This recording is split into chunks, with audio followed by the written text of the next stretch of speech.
Hi, I'm Phyllis and my website is southernfrugal.com. This morning we're going to make some Jello with the cream cheese, and we're actually going to use some Bartlett pears in it. It gives it a different texture, and we are using the natural strawberry Jello. So I have tried this, but I don't remember whether I liked it or not. We tried it back some time ago. So anyway, we have got a half cup of boiling water. I boiled that in the microwave, so it's still pretty hot. And we're just going to dissolve this in that water. It's pretty chunky in there. Oop, spilled part of it. So you really have to stir this for about 2 minutes to get it all mixed in and get it good and dissolved. So we're just going to be stirring it and stirring it. So we'll talk for a minute. Whoops, while that's happening.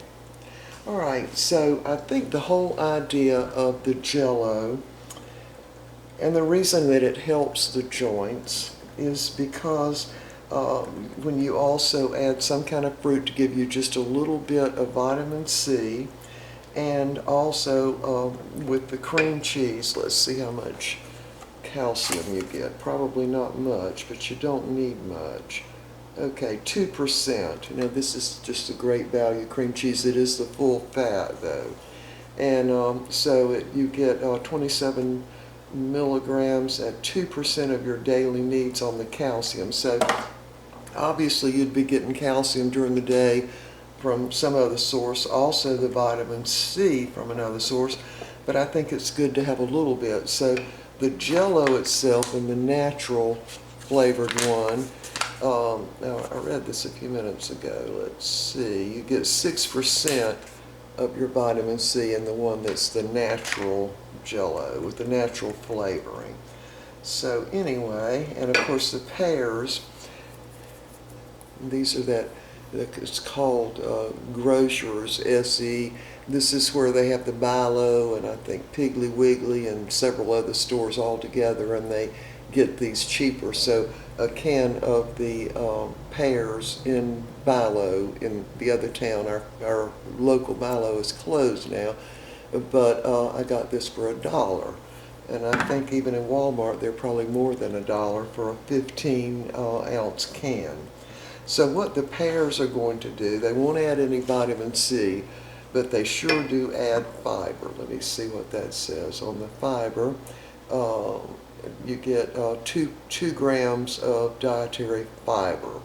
And so that part is good too. And this is 100% pear juice in here along with the pears. So we're going to see how much of that we can use. I'm going to dump the juice out and see how much it measures, and if it's measured right, then I'm going to use that as the second part of the liquid for the Jello. Alright, so I don't know if we've stirred this enough or not. To me, this Jello with the natural flavoring smells like strawberry preserves. That's what it smells like to me. And I do think the one that is the regular Jello tastes more like Jello than the real thing. It does, more than the real thing. Yeah. Alright, I think we've got that mixed up enough. So I use my blender for this, just because it's glass and I can put it in the dishwasher, which I can't do with the Vitamix. Alright, so what we're going to do is put the cream cheese in there, and then we're going to dump that hot Jello mixture on top of it. If I can get this open, I always have a hard time getting the cream cheese open. There we go.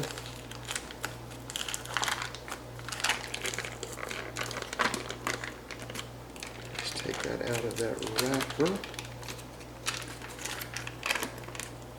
and just plop it in. I'm going to dump the hot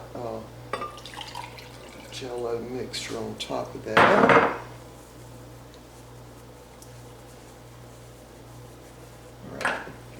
mix that up a little bit. So this will be a little loud.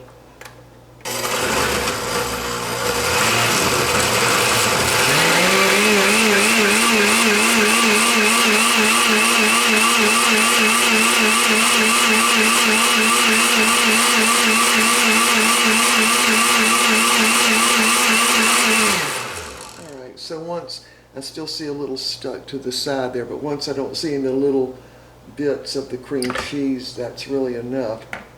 That's good. Alright, so we're going to open the can of pears now, and I'm going to measure out and see how much juice is in there.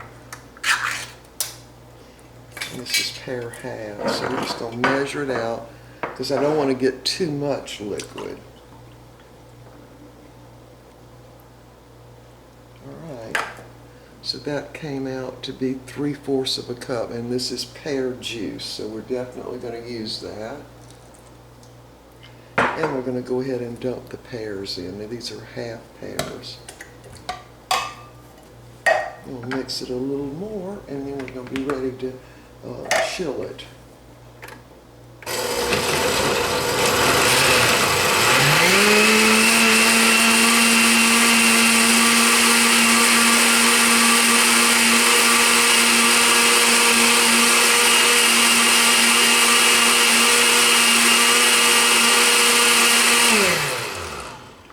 Alright, I think that probably did it. Yeah, they're all mixed in now. Alright, so we're going to dump it in our little Pyrex dish now. See if I can get a little more of that out.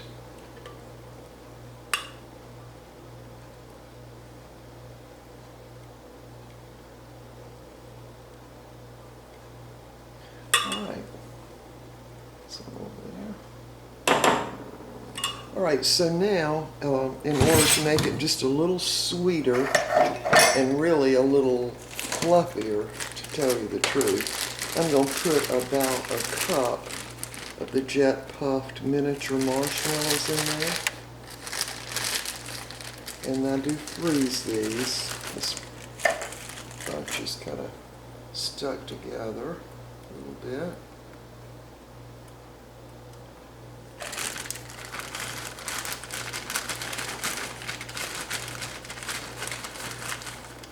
So that's probably about a cup of the miniature marshmallows. Now, what happens with these little marshmallows is after the second day, they actually start dissolving, and it's really, really good. I've got to where I'm putting these miniature marshmallows to add a little more sweetness to whatever I'm fixing with the Jello. And Mr. Bucky just loves it. And so, we have a nice little dessert. Alright, I'm going to taste this.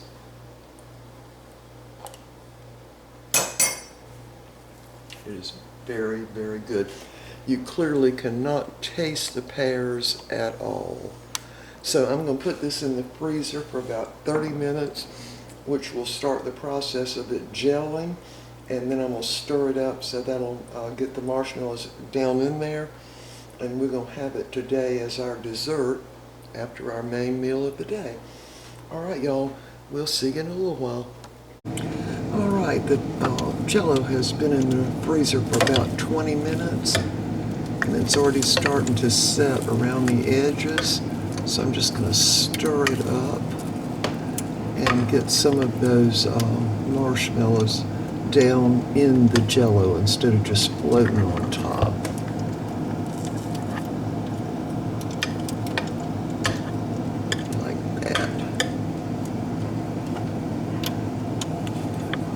We'll come back again and do that one more time in about 10 or 15 minutes. Then it's going to go down in the bottom of the refrigerator to finish setting. Alright, we'll let y'all see what it looks like when it gets all set.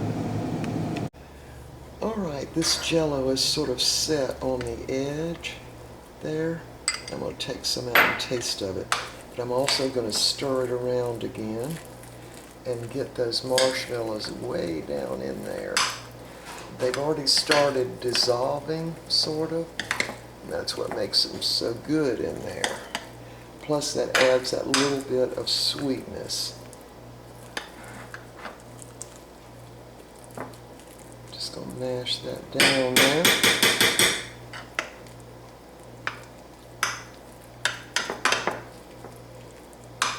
Like that.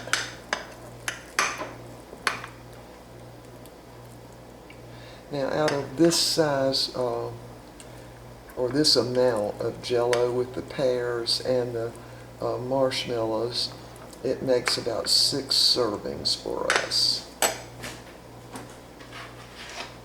Now the lid's going to go on this, and it's going to go in the bottom of the refrigerator. Alright, we're going to give this a taste. Alright, are y'all ready? Alright, I'm going to give it a little taste. Oh, let me turn my camera around a little bit. There. Alright.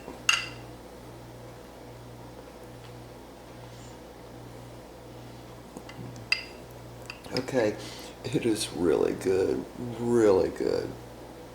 Now those marshmallows, as I said before, are going to dissolve a little bit more. You can't really tell the pears are in there, but see, they're ground up pretty good. And but you've got the dietary fiber in there from the pears. But you're getting vitamin C from this type of Jello, the natural one. Some, not much. Okay. It's just delicious. It's like strawberry and cream. That's what it's like. Okay, so we have been having the Jello. I fix 3 of these a week. This is a little 3-ounce pack, and I use an 8-ounce pack of the cream cheese, and you certainly could use something like yogurt if you wanted to. You just need something with some calcium in it. And what I'm trying to do is just make them simple, not make anything real complicated. And but anyway, it has definitely just stopped my knee from hurting altogether. It's just, the problem just left, is what it did. So anyway, I hope a lot of y'all are trying this. Y'all leave some comments and tell me if this is working for you. We'll be doing a lot more in the coming months, and I'm going to try to make them not so fancy, but with some good flavors mixed in there. And I do want to try some more of the natural Jello, because I think it's really, really good. All right, y'all, we will see y'all next time. Bye for now.